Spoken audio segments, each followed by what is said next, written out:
काय विकत बसलाय तुम्ही? शेंगदाणे, मग तोंडात काय आहे? काय खायला लागलं?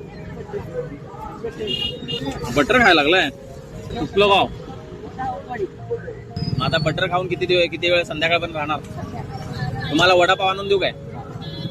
नातूच की तुमचा, म्हणून तुम्हाला द्यायला लागलोय. कसं दिसतंय बटर खात बसल्यात आजी? नातू कार मधनं फिरायला लागलाय. असे मुलगा नाशिकला, तू पाठवत नाही?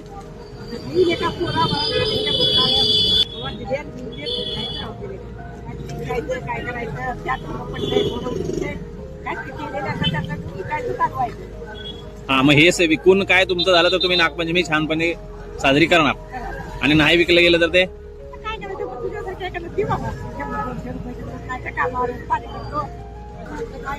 ताकद आहे शेंगदाण्याला. मग 2 मापटी द्या.